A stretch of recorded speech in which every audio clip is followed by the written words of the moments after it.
আবার সেই স্বপ্ন। কে তুমি রাজপুত্র? বারবার স্বপ্নে দেখা দাও। মনে হয় যেন কতকালের চেনা।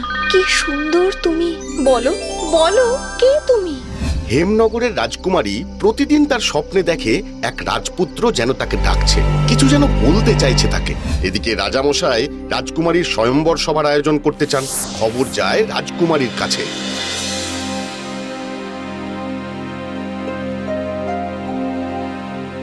আমায় ক্ষমা করবেন পিতা, আমি আমার স্বপ্নের রাজকুমারকে ছাড়া কাউকেই বিবাহ করতে পারবো না।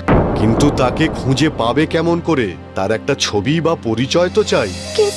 কিন্তু আমি তো ছবি আঁকতে পারি না পিতা। তাহলে অন্য পথ ভাবো।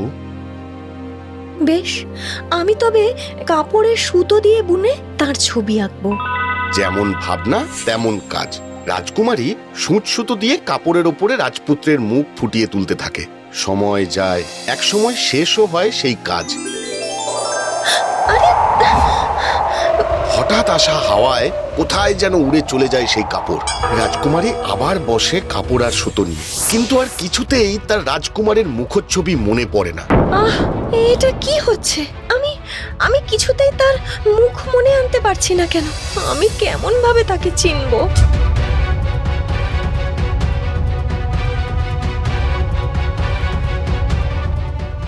মা সীমন্তী, আমি আজই দূত পাঠাবো বিভিন্ন রাজ্যে। তোমার বানানো রাজকুমারের সেই ছবিটি দাও। পিতা, আমি তার মুখ আর মনে করে বানাতে পারছি না। তাই আমি নিজেই তাকে খুঁজতে বেরোবো, একা। কিন্তু তুমি কি এইভাবে? না পিতা, আমায় বাধা দেবেন না। বেশ, তবে তাই হোক। এরপর রাজকুমারী বেরিয়ে পড়ে পথে। জল জঙ্গল পেরিয়ে চলতে থাকে। দিন যায়, রাত নামে। কখনো গাছের তলায় তো কখনো কোনো বাড়ির দাওয়ায় আশ্রয় নেয়। একদিন দূরে একটি কুঁড়ে ঘর দেখে আশ্রয়ের জন্য রাজকুমারী এগিয়ে যায়, আর দেখে দেওয়ালের দিকে মুখ করে বসে আছে একজন পুরুষ। শুনছেন? কি চাই? আজকের রাতের জন্য বিশ্রাম। না, এখানে বিশ্রামের জায়গা হবে না। এ কি? ওই তো সেই আংটি। এ কি? কে তুমি? কেউ না। মিথ্যে, তুমি আমার সেই স্বপ্নের রাজপুত্র। তুমি এখান থেকে চলে যাও রাজকুমারী। না, আমি তোমাকে ভালোবেসে পথে নেমেছি। আমি তোমার কাছেই থাকতে চাই। চলে যাও। আমার অভিশপ্ত জীবনের সঙ্গে নিজেকে জড়িও না। আমি যাব না। তুমি জানো না আমি কতটা বিভৎস। তুমি যত বিভৎসই হও, আমি তোমাকেই বিয়ে করব। ফেরো আমার দিকে।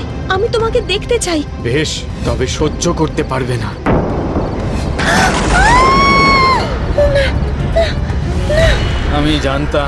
আমি জানতাম আমার এই কদাকার রূপ তুমি সহ্য করতে পারবে না রাজকুমারী। চলে যাও। আজ আমারও এমন দশা হলে তুমি কি আমাকে ফিরিয়ে দিতে? হয়তো না। তাহলে আমি তোমার সঙ্গ ছাড়বো কেন, বলো? দেওয়ালের পাশে ঝোলানো ছিল একটা মালা। সেই মালাটাই রাজকুমারী রাজকুমারের গলায় পরিয়ে দেয়। কি করলে তুমি? তোমাকে বিবাহ করলাম। দেখো, প্রকৃতিও খুশি হয়ে উঠেছে। আমরা দুজনে এক সুন্দর জীবন গড়ে তুলবো এবার। জানো রাজকুমারী, আমি জনসমক্ষে বেরোই না। তবে তুমি জীবন ধারণ করো কিভাবে? এই গ্রামের কিছু দয়ালু মানুষ আছেন যারা আমাকে দুবেলা খাবার দিয়ে যান, তাতেই আমার চলে যায়। কিন্তু এভাবে ভেঙে পড়লে তো চলবে না। কিন্তু আমাকে দেখে লোকে ঘৃণায় মুখ ফিরিয়ে নেয়। তাই তো গ্রামের লোক যাতে আমার মুখ দেখতে না পায়, আমি মুখ ঘুরিয়ে থাকি।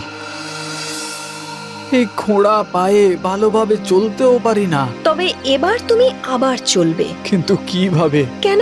আমার পিঠে চড়ে। হ্যাঁ, তুমি? হ্যাঁ, আমি সব দায়িত্ব নেব। শুরু হলো রাজকুমারীর কঠিন জীবন। সে জঙ্গল থেকে সবজি আর গ্রাম থেকে চাল সংগ্রহ করে, তারপর কাঠ কুড়িয়ে এনে রান্না করে। রান্নার তাপে ও ধোঁয়ায় ক্রমশ তার রূপ হারিয়ে যেতে থাকে। তারপর পরম আদরে খাওয়ায় স্বামীকে,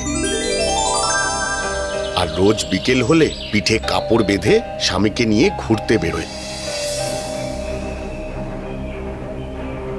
তোমার তো কষ্ট হচ্ছে রাজকুমারী, আমাকে নামিয়ে দাও। না, একেবারেই না। বাইরে বেরিয়ে কেমন লাগছে বলো? খুব ভালো। কতদিন পর যে বাইরে এলাম। ওরে বাবা রে, শেষ করে দিল আমার।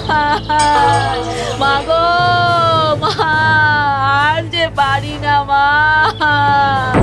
আরে কি হয়েছে দিদি, এমন কাঁদছো কেন? আর বলো না ভাই, আমার স্বামী প্রতিদিন রাতে ফিরে আমার উপরে অত্যাচার করে গো। তাই তাই আমি ঠিক করেছি, কেঁদে কেটে লোক জড়ো করে ওকে পাল্টা মার খাওয়াবো, যাতে না না দিদি, মারের বদলা মার নয়। আচ্ছা তুমি জানো ও কেন তোমায় মারে? ওই যে জুয়ায় সব হেরে আসে আর রাগ এসে পড়ে এই আমার উপর। বুঝেছি। শোনো, তুমি রাজার কাছে যাও, রাজাকে গিয়ে বলো যেন এই জুয়ার ব্যবসা বন্ধ করেন। তাহলে দেখবে তোমার স্বামীও ঠিক হয়ে যাবে। ঠিক বলেছ দিদি, আমি আর আমার মতো যারা আছে তাদের নিয়ে রাজার কাছেই যাব। কিন্তু তুমি কে দিদি? আমি হলাম এই মানুষটার স্ত্রী, এটাই আমার পরিচয়। এরপর সেই বউটির কাছে সব বৃত্তান্ত শুনে রাজামশাই ঠিক বুঝতে পারেন যে এই মেয়ে রাজকুমারী না হয়ে যায় না। তিনি সেনাপতিকে পাঠান জুয়া খেলা বন্ধ করতে আর নিজে পৌঁছে যান মেয়ের কাছে।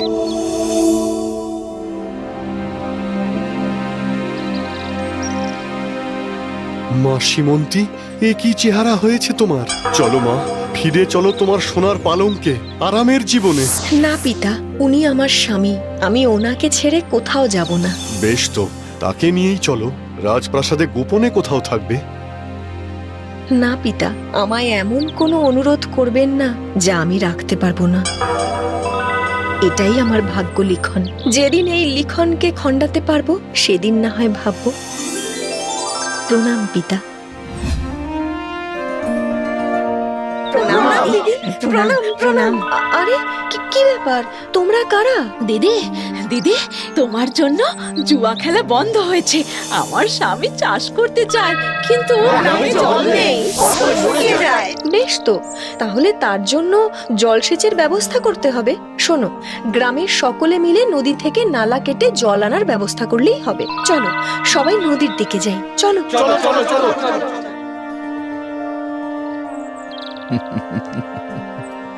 তুমি পারবে, আমি বুঝেছি, তুমি পারবে।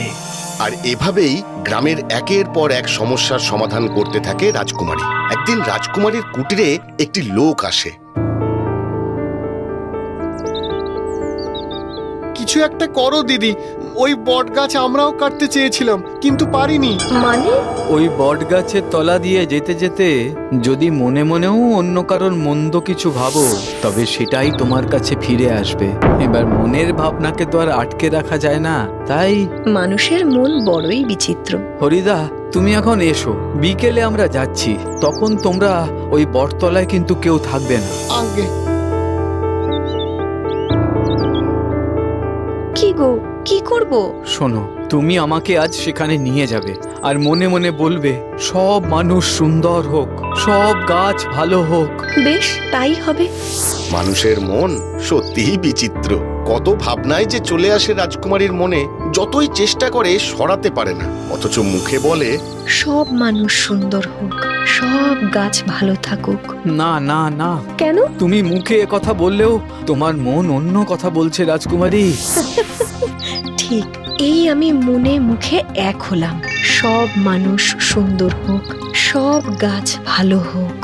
তারা ক্রমশ এগিয়ে যায় বটতলার দিকে, আর রাজকুমারী মনে প্রাণে চিৎকার করে বলতে থাকে, সব মানুষ সুন্দর হোক, সব গাছ ভালো হোক।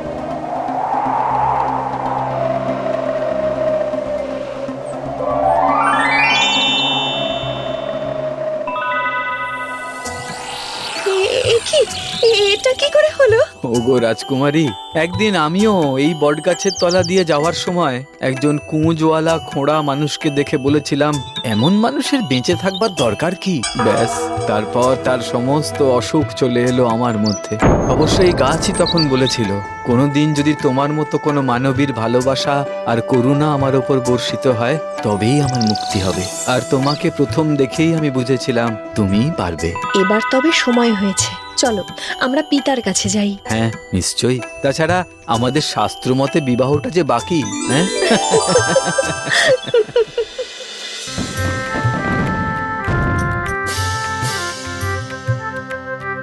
জয় রাজকুমারীর জয়।